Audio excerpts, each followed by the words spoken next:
So I originally thought my testosterone level was abnormally low until this morning. I went online and I checked my health record again.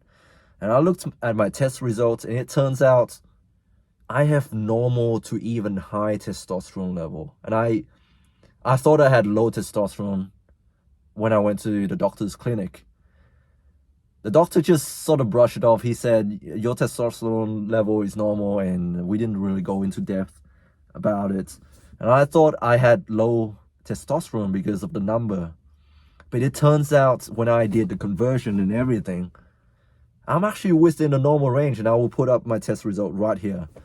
And it turns out I actually have higher testosterone levels than Jeff Nippard, a pro Canadian bodybuilder. And you might be thinking to yourself, this guy is full of crap. What is he on about? No, I'm being serious. My test level is higher than Jeff Nippard. But then you look at me and you look at him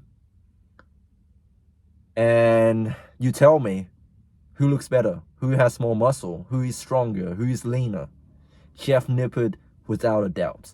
Even though we are similar in height, not so much in weight, but you know, he obviously has more time under his belt. He knows what he's doing.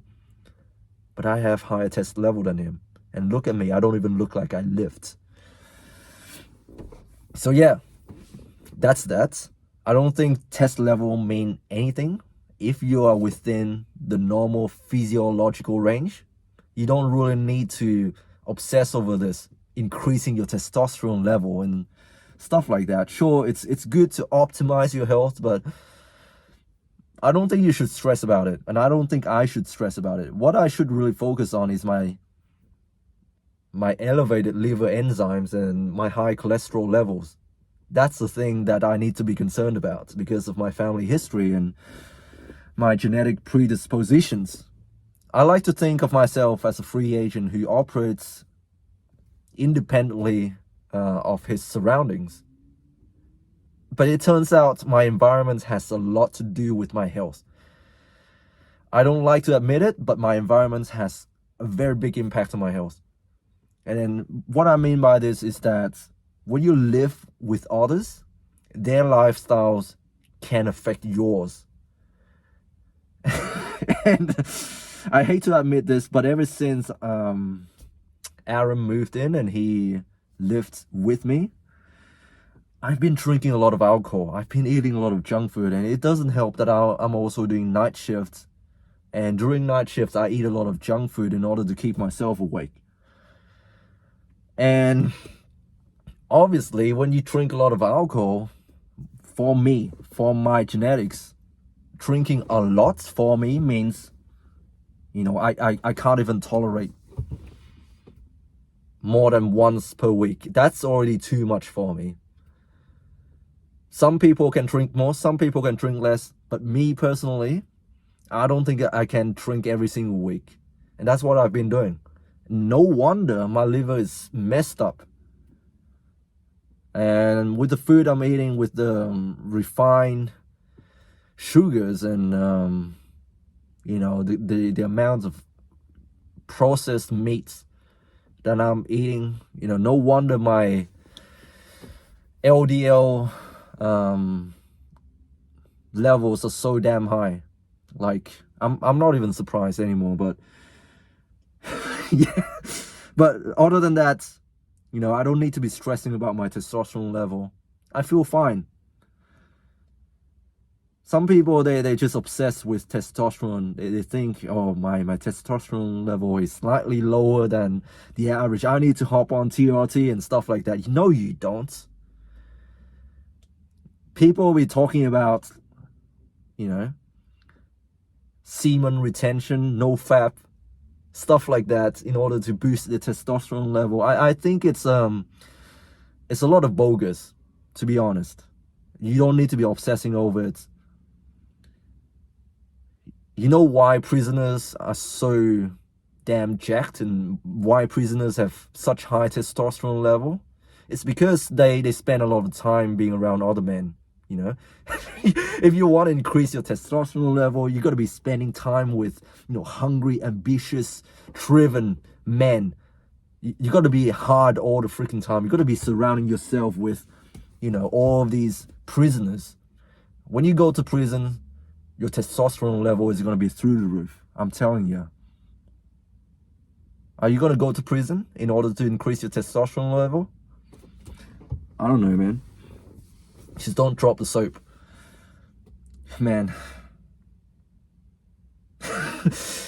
I really fell off. And what I mean by this is that when I originally started this channel, I started it with the sole purpose of documenting my thoughts.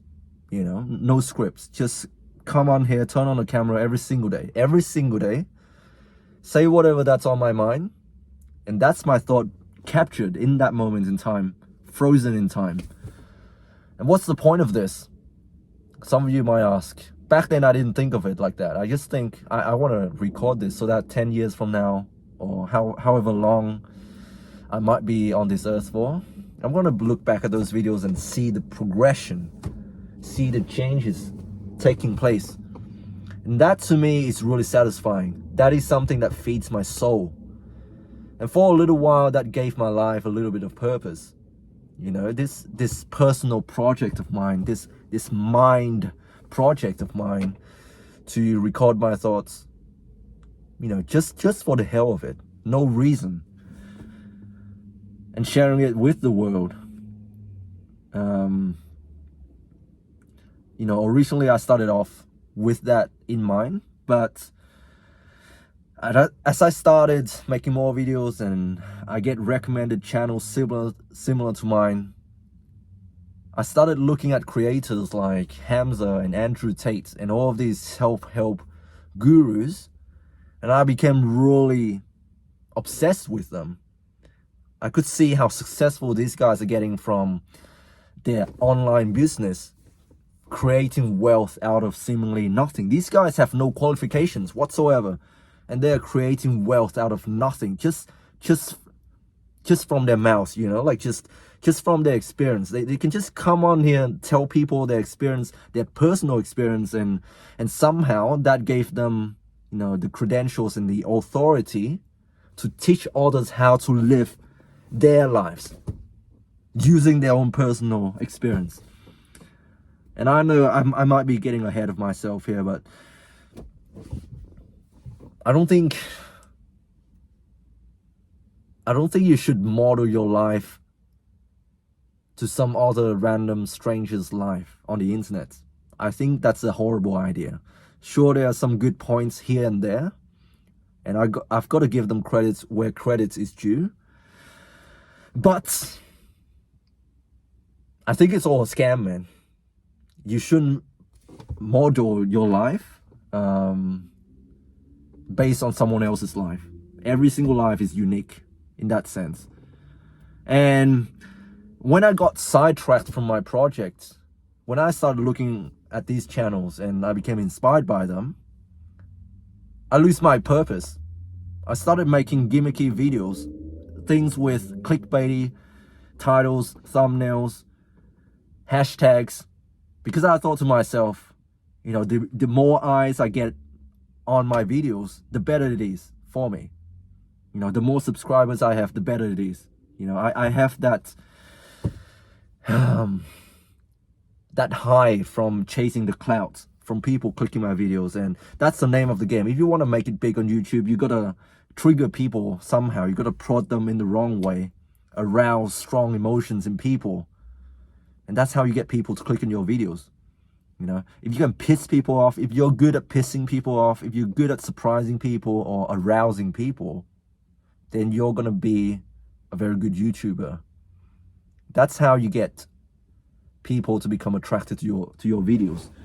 And so I got sidetracked and I started making these videos. And if you look back at my old videos, you will see a self-righteous man who claims that he has some sort of authority. Back then, it doesn't help as well. I was a very legalistic, religious Christian. I used God as an excuse to to put others down, to point the fingers at people and say you're doing this wrong. And I used God as an excuse to condemn people without first taking the log out of my eyes.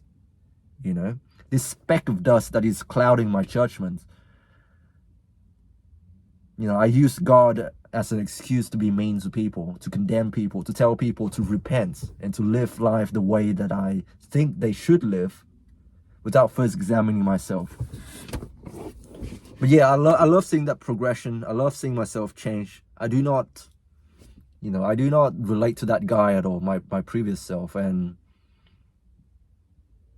yeah, I think these videos do have a purpose other than to just document my thoughts, because I want others to see this and for it to be a reminder to anyone who's watching this that, you know, if you continue to think in a certain way, you're gonna turn out a certain way.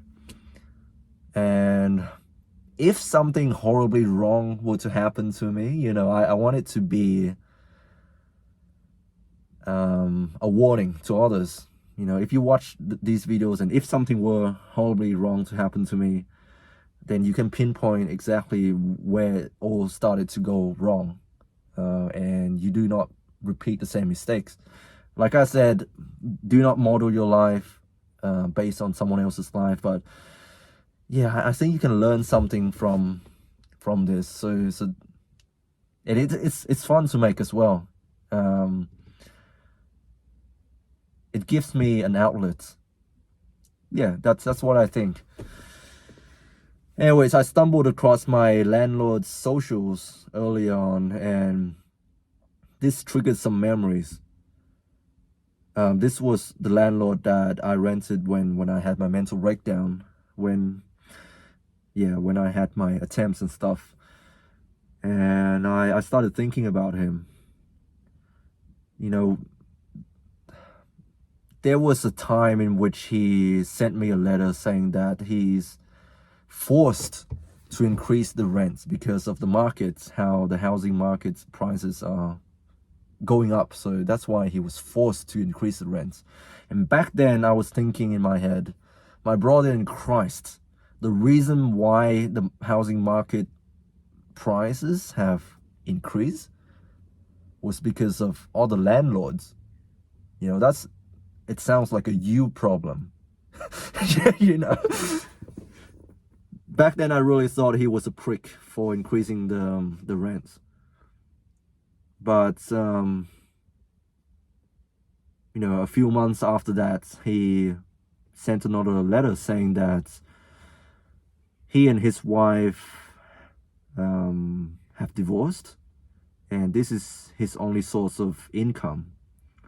Now, he's an older guy as well. And so now I think back about it, I actually don't feel any sort of animosity towards him anymore. Like,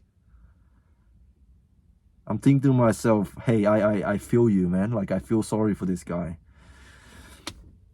Anyways, I don't know where this video is going. I guess I'm gonna end it here now. That's my thought for today. Hope you guys are doing well. Stay strong. God bless. I love you all, and I'll speak to you soon.